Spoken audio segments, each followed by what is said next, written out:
Welcome to the Mary Mac Show, where we will be talking about your feelings, experiences, and pain following the death of a loved one.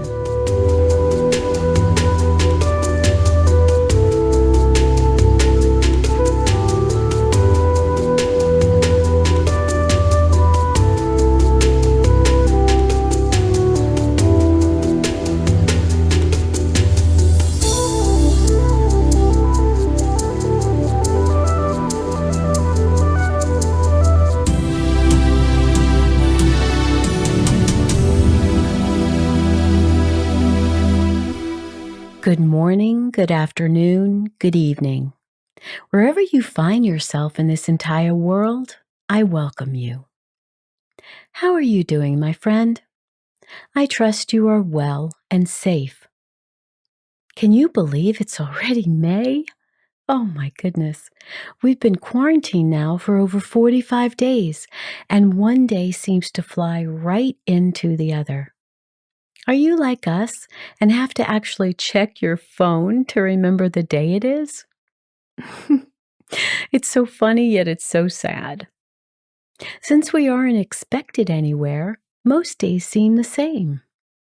But I'm using this time to be productive, creative, and learn new things. I hope you are too.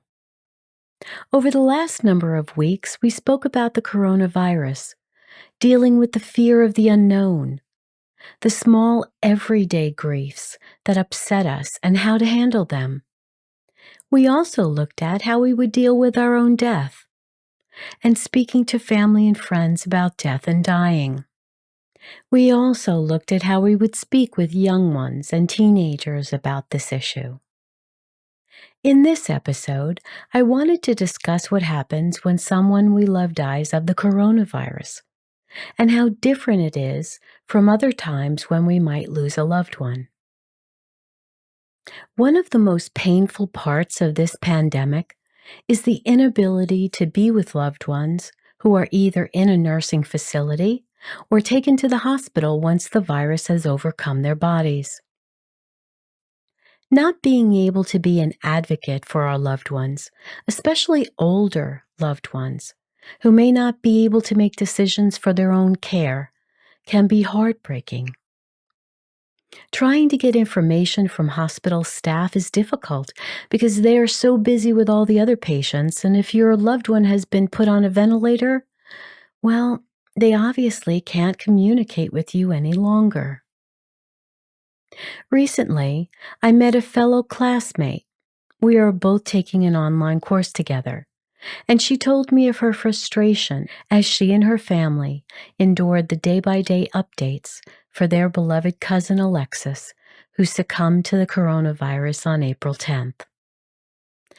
Dianne was so gracious to contribute her story, which I'd like to share with you now. You always hear about how terrible it can be to wait for the phone to ring, to tell you bad news or inform you of an accident.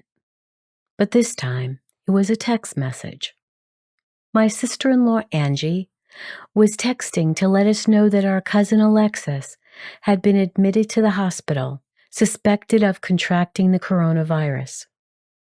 The first thing that went through my head was, oh no. The second thing was hearing the voice of actress Esther Roll, who played Florida Evans in the sitcom Good Times years ago. And she would say, damn, damn, damn.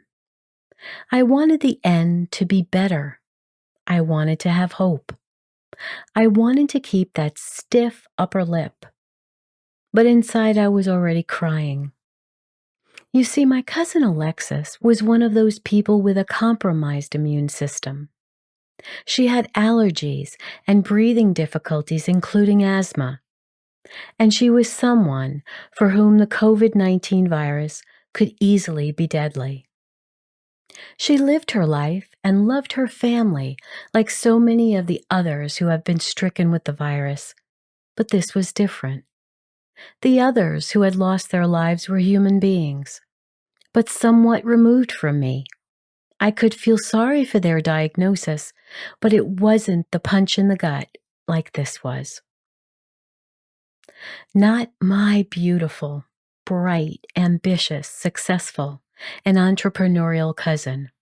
No, not Alexis. All the silly things that go through our heads. She's not that old. As if that makes a difference with this wretched virus. She's in pretty good health. As if that could fight off this horrible virus that rampages through the body system and leaves devastation in its wake. Knowing that what the experts were saying would in the end make the difference. That people with a compromised immune system or with a pre-existing condition like asthma, diabetes, or other issues would be hardest hit. Yet I didn't want to believe that someone with so much energy and verve and love of life could be struck down. The calls for prayers continued to come in, and the prayers went up. We were all pulling for Alexis and wishing we could be there. Never has the distance between Detroit, Michigan, and the neighboring tiny city of Highland Park, where Alexis lived, and Connecticut, where we live now, seemed so far. News came in snippets. Alexis's breathing wasn't good. They put her on a ventilator. Ancestral memories flooded in. Someone being put on a respirator was the next step before having to say goodbye. But we kept on hoping, kept on praying, supporting each other as best we could, and kept waiting. Another news update. Alexis was improving. She was down to 40% dependency on the ventilator and slowly regaining her strength. We were feeling grateful and hopeful and adding the entire medical team to our prayers for strength and the exact right answers at the exact right time. And then a truly happy update. Alexis was moved out of the ICU, was in stable condition in the hospital, and improving every day. Hooray! We claimed victory, prayed continually for her family and for the medical staff that was caring for her, and continued to believe that she would recover completely. We knew she wasn't out of the woods yet, but improvement raised all of our spirits. Only a few days later, we got the news no one wanted to hear. Alexis had to be put back on the ventilator. We were all hoping and praying that she'd rebound one more time, and that she had regained her strength and was able to breathe fully on her own. The prayer vigils continued, and we kept concentrating on sending her positive energy, strength, and all the love we could muster. But on April 10th, our hopes were crushed. Alexis passed away early in the afternoon, and there were tears from everyone. The virus that had been a dreaded headline had just come home and kicked its way into our homes and our hearts. No, not our Alexis. Our thoughts turn again to her family. Her husband Arthur, her children David and Olivia, her mother, our Aunt Dee Dee. Again the tears fell, the anger rose up. Why her? Why anyone? Why can't we beat this thing? Why doesn't somebody do something? We stand together with grim resolve. Anyone in the family who is thinking about resisting the shelter-in-place orders across the country, or slacking off from wearing their personal protective devices or face masks, those thoughts were now thrown out like last week's garbage. Our family is now grim, but resolved. My daughter and I take to social media, telling people that our family has been deeply affected and pleading with everyone within reach of our profiles and on our friends list to please take care of themselves and be careful. We don't want to lose another soul. Thank you, Dianne, for sharing about your beautiful and accomplished cousin Alexis. You can see photos of both Dianne and Alexis on the corresponding blog for episode 22 on my site, marymac.info. Since this pandemic began, I read how Italy and Spain had so many people die, and their funeral directors couldn't keep up with the sheer numbers. How they were leaving hospitals in body bags and placed in coffins that were lined up inside churches. How they couldn't be with their loved ones in the hospital as they died. And then it hit our country, and we dealt with the same things. Many older folks who reside in nursing homes were getting sicker at a larger rate than others. And once someone went to the hospital with severe symptoms, many had fatal outcomes. Even those who were young with other conditions like Dianne's cousin. But never did she believe that her young, beautiful cousin would ever succumb to such a horrific illness. And there are many who felt overwhelmed and unable to help their loved ones when they got sick. They did everything they could, but it wasn't enough. And it made them feel impotent, guilty for not being with them when they died, anger that this was all happening. There is a part of all of us who still feels a sense of shock that we have no control over this entire pandemic. I remember saying to David just this week that on New Year's Eve, we were enjoying a lovely dinner, danced in the lobby of the hotel to fun music, and then went back to our condo on the beach, and with champagne and hors d'oeuvres in bed, watched the ball drop from Times Square to usher in 2020, a brand new decade. Now that image seems so long ago, and never, ever did we think that just 5 months later we would be dealing with the worst pandemic anyone who is alive today has ever experienced. It's affected our economy, our family's ability to visit each other, our lifestyle, our work.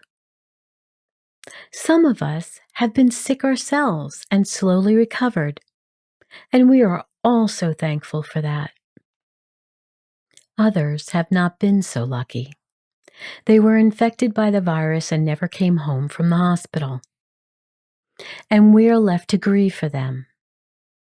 But this is a different grief, and we must take the time we need to acknowledge that it is. If we haven't been able to be with our loved ones at the end, if we haven't been able to plan a funeral in the tradition we normally would have, if we haven't been able to bury or visit the burial location of our loved one, especially when we had little or no say in the matter. This is, by far, out of our normal customs, and we may feel anything from upset to absolute fury. But whatever we feel, we must make another plan if we are to emotionally move forward in our grief. First of all, we cannot control this. As much as we feel how unfair that is, as I've said in previous episodes, it's the way it is. We either get to continue to feel wild anger over what was done and how your loved one died and how you weren't involved to the extent you felt you wanted or needed to be, or you decide intentionally that there is absolutely nothing you could have done to prevent this virus from coming into our country and affecting the people you loved. And yes, I know the randomness of this virus on who it infects and who it doesn't, and where in the world it has been most prevalent, is disconcerting. Just seems so crazy, doesn't it? Some nations have hardly anything, and others high infections and death rates. Now, I realize this may seem like tough love, but the last thing I want you to do is compound your grieving process by taking responsibility for something that you had absolutely no part in. In the Bible, there is a scripture in the 3rd chapter of Ecclesiastes. For everything, there is a season and a time for every purpose under heaven, a time to be born and a time to die. And while we know we will never understand when our own day will come or how we will die, each of us comes to a place where we are reconciled to this death. Some of us get a little more notice, as in the case of illness. Others have more sudden or violent deaths. The reason I'm discussing this is to give you a chance to sit with pen and paper and write out all the things you wanted to say to him or her had you been right there with them at their bedside. So what went unsaid? What circumstances were never resolved? What hurts were still there? What lies were never resolved? When was the last time you said, "I love you"? "I am grateful for you and all that you ever did for me"? When was the last time you told them how special they were, how you respected them and their talents and skills? All these things need to be written down on paper now, so that you never again have to feel guilty or angry or sad that their last days were all on their own. Say everything that needs to be said. How you hated what happened when they died. How you felt so badly you couldn't be with them. How you can't believe that they died this way. How you wished you had more time together. I want you to take as many days to complete this letter as you need. Keep going back to it. Take all the time that's necessary. Then, I want you to have a wake online with Skype or Zoom. If there are too many people, have 2 nights and let everyone have time to talk about what your loved one meant to them. Tell stories that more than likely some of your guests never heard before, and it will bring smiles and laughter to all who attend. When my beloved grandmother died several decades ago, I had gone through all her letters she sent to me in college, and I brought them to read after the funeral.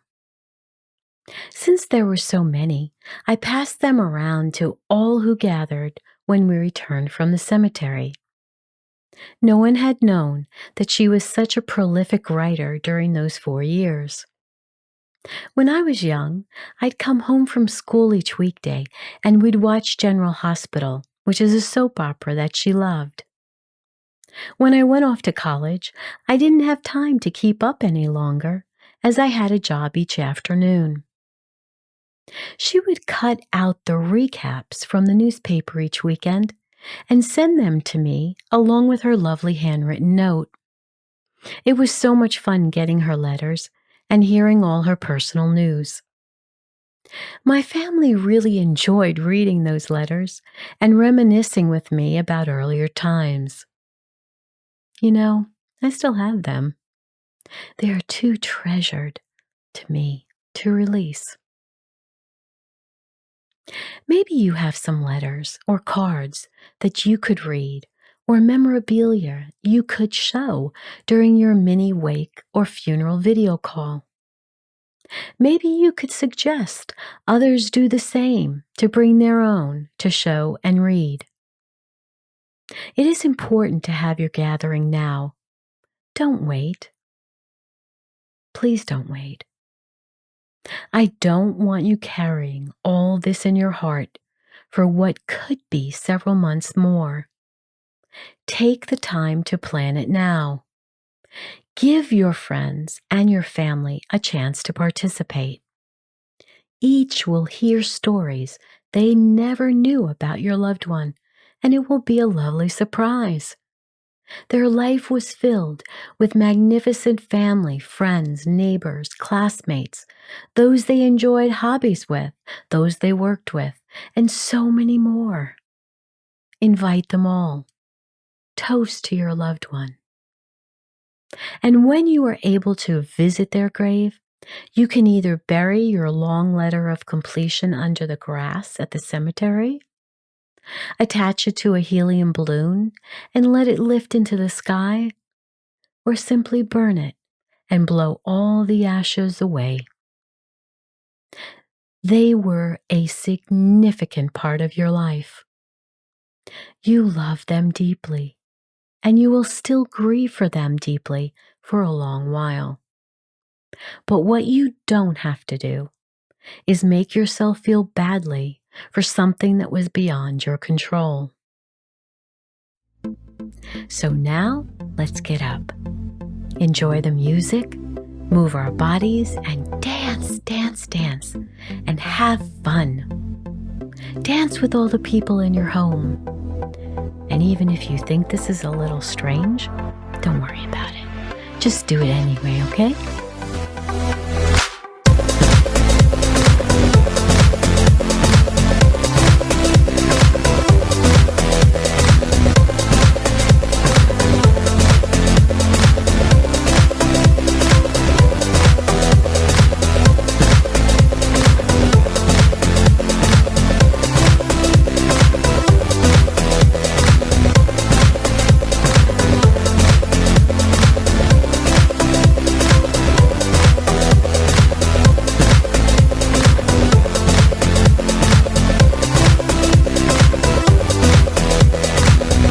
Thank you for joining me today. Remember to write 5 things in your journal each night that you are grateful for. Get your family in the habit of doing this also, and share them around the dinner table each evening. Visit my website, marymac.info, for your free book. Leave your comments on episode 22 on how you honored your loved one. And please rate and review this podcast wherever you have heard me. And as always, remember to be happy because you deserve to. I'll speak to you again soon.